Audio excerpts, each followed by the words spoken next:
Hi everybody, wanted to give you an update on the tropics with potential tropical cyclone number 9 in the Caribbean. That one's likely to become either Helene or Isaac because there's another system further out in the open Atlantic that we also are going to update here as well. So far we've had 7 named storms, we've had 4 hurricanes and 1 major hurricane. That was Beryl. It was a major Cat 5 when it was in the Caribbean. That's the one that ended up hitting Houston as a strong Cat 1 hurricane. So development is likely this week in the Gulf of Mexico. Rapid intensification with this one is possible.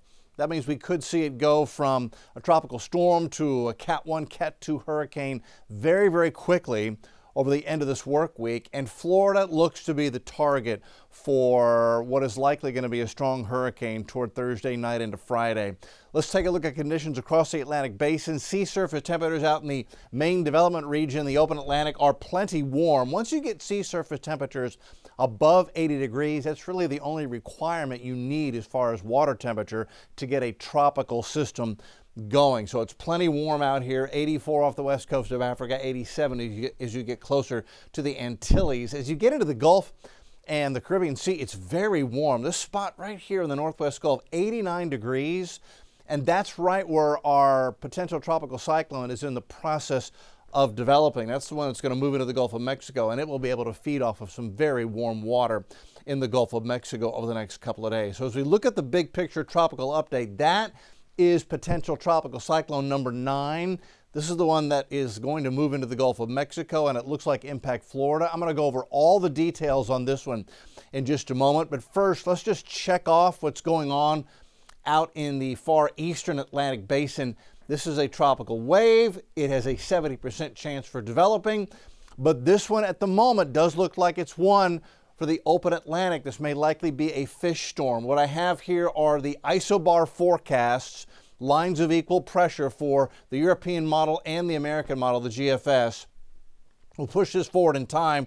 We go into September 25th, 26th. You can see both models create a tropical system of one strength or another. It looks like the American wants to turn that into a hurricane as we head toward the 27th of September, way out over the open Atlantic. Now, after that, models both agree that it is going to take a sharp turn to the north, and that'll be a system that stays out over the waters of the Atlantic, more than 1,500 miles off the east coast of the United States. No threat to the Gulf of Mexico or the Caribbean from that one. So that's what's going on further out. We'll continue to monitor that. Closer to home is our potential tropical cyclone number 9. This is the 7 p.m. Monday evening advisory from the Hurricane Center.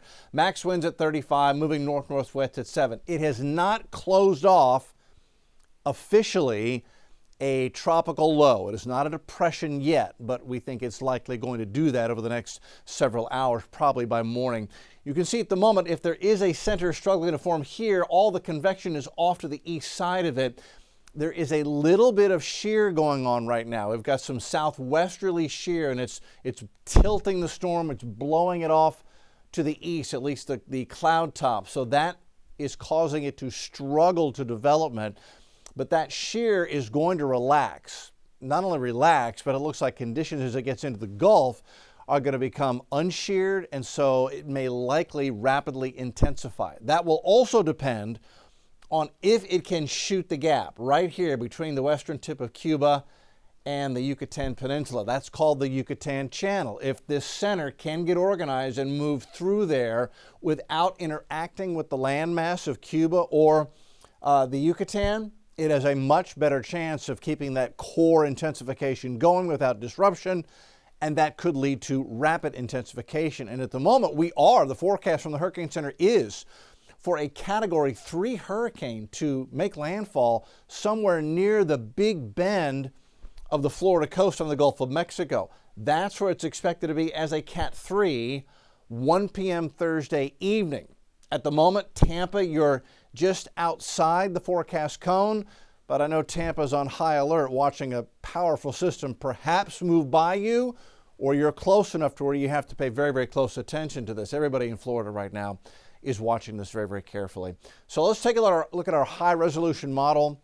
This one does agree with the Hurricane Center forecast. It splits the gap between the northeast tip of the Yucatan near Cancun and the western tip of Cuba. So that circulation on this computer model simulation goes through the Yucatan channel, it splits the gap, and then that allows it to rapidly intensify and right into the Florida Big Bend as at least a Cat 3.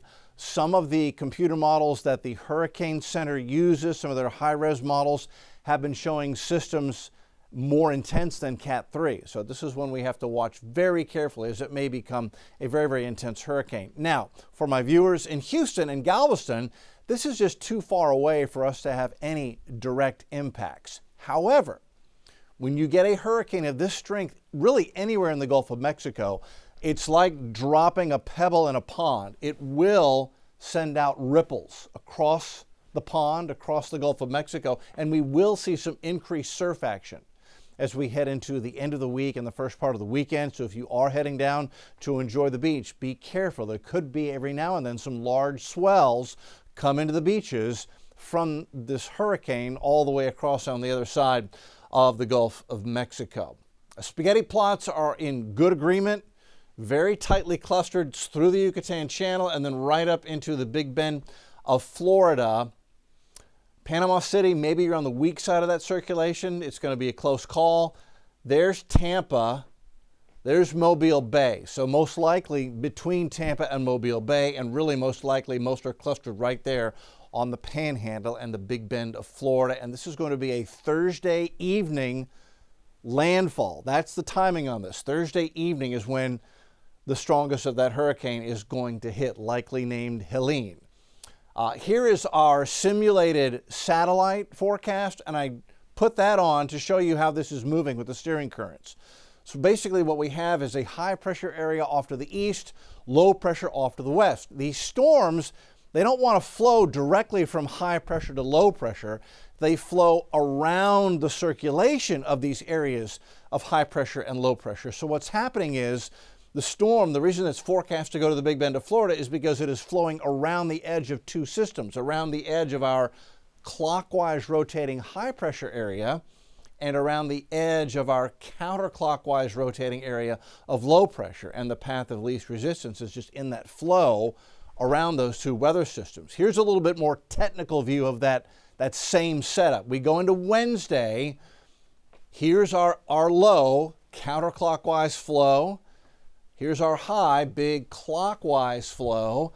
And you can see how both flow right up almost from this point Wednesday evening, Wednesday night, almost due north, right into the Florida Panhandle and the Big Bend. So again, there's our upper low with the flow moving to the north, and then here's our upper high, and again, the flow moving almost due north. So that's why the models are all putting the storm right there as we head into Thursday evening and Thursday night. Those are the way the steering currents play out right now. All that being said, this storm looks like it may have significant impacts well inland, not only because it's such a powerful hurricane, and those hurricane force winds will be transported deep into Georgia. Atlanta could easily see hurricane force gusts as we head into Friday afternoon, Friday night.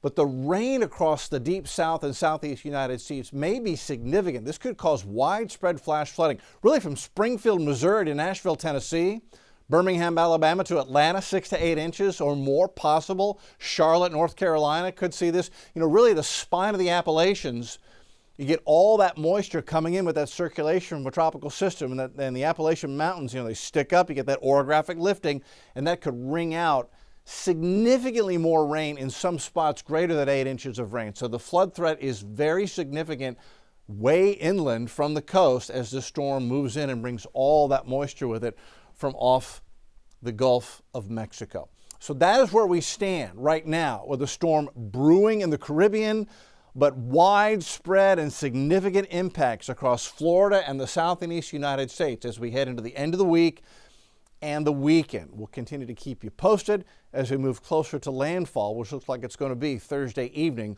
on the Big Bend of Florida.